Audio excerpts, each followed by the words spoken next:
is of a problem now where the object is sent with a launch angle.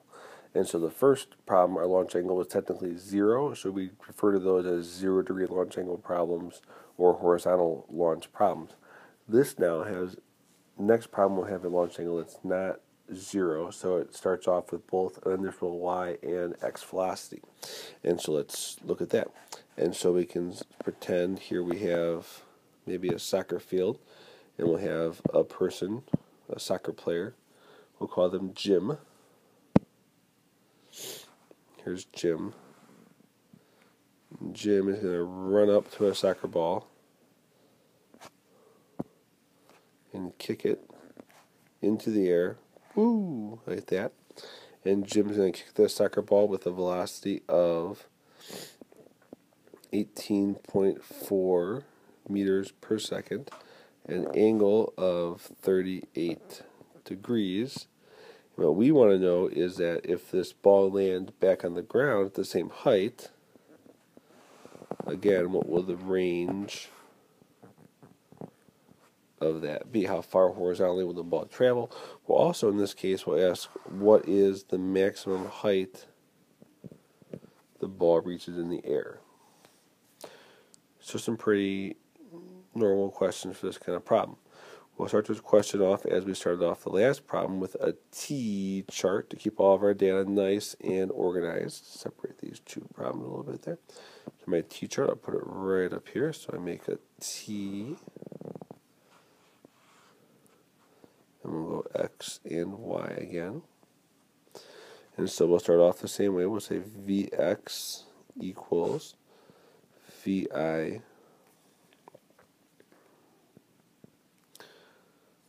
y equals. Now this time, in order to find Vx and Viy, we're going to have to do a little bit of math, some trigonometry. To be more specific, in order to find the two components of the initial velocity. Currently, the initial velocity we have is just at an angle.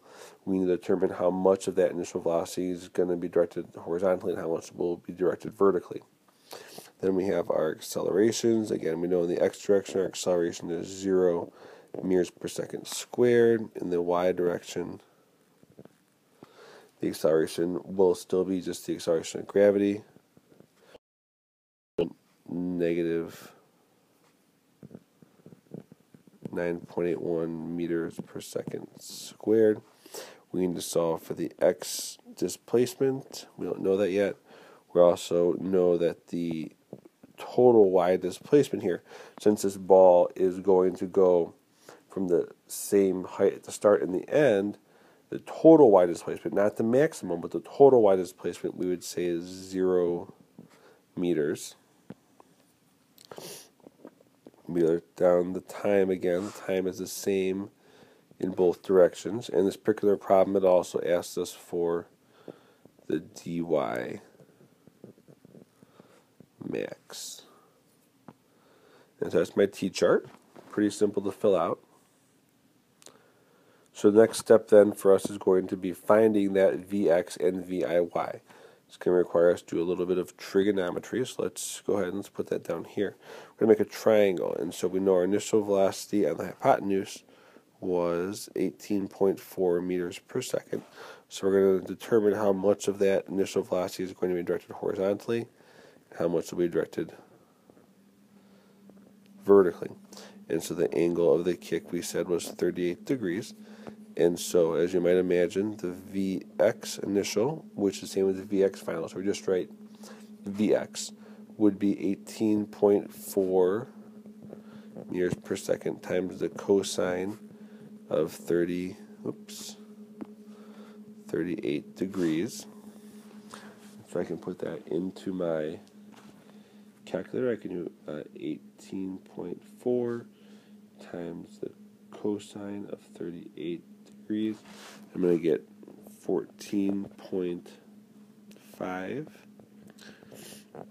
meters per second. The Viy, I would do 18.4 meters per second times the sine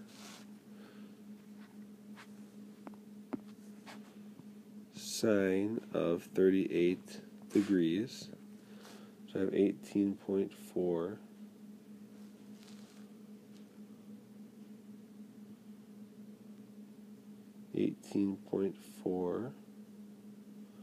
times the sine of 38 degrees. And I get 111.3 meters per second. Checking my answers, the y direction should be smaller than the x direction because of the proportionality of the angles and sides, so that makes sense. So I can put those numbers back into my t chart. So the x direction is 14.5 and the y direction is 11.3 meters per second. And so now I look at my two directions. I have more information in the y direction than the x direction. So I'm going to start solving in the y direction first. You can pick whether you want to do dy max first or time first. It doesn't matter. We're going to solve for dy max first, right here.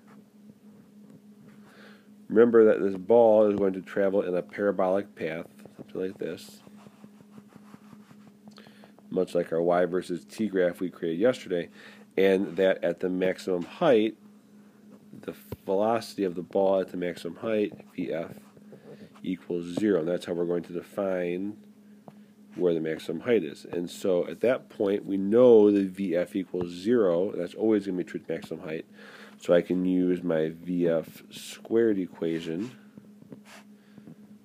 Vfy squared equals Viy squared plus 2ay times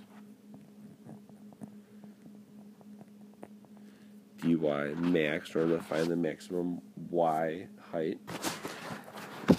As I said, I know the Vfy is 0 at that point. So if I subtract that term over, I'd have negative 111.3 meters per second. That term squared equal to twice acceleration of gravity would be negative 19.6 meters per second squared times dy max. And so then if I divide 11.3 meters per second, that term squared over negative 19.6 meters per second squared, negatives cancel out. So 11.3 squared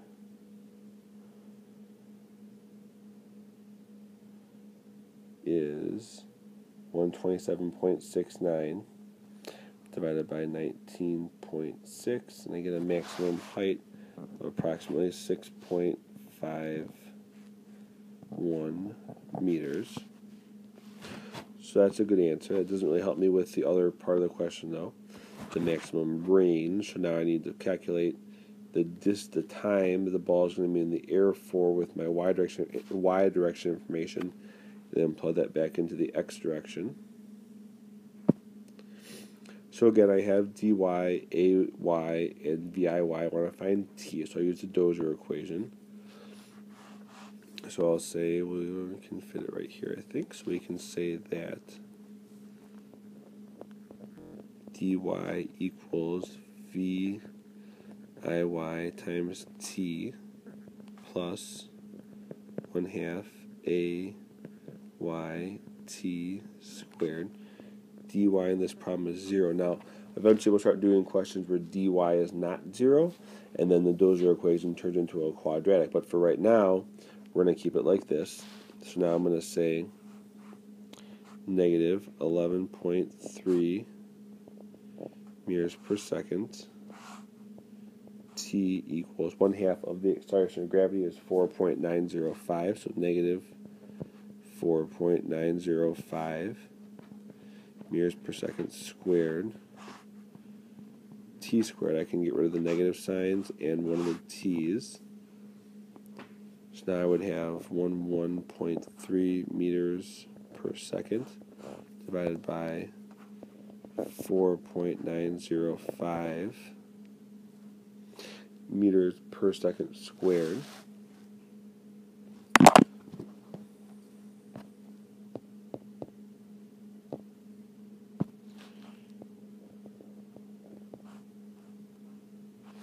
put that into my calculator.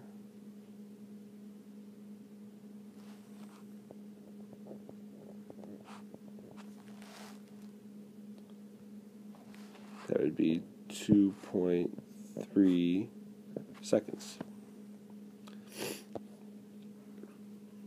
So I can go back in the t-chart, so 2.3 seconds. That number also can go over here.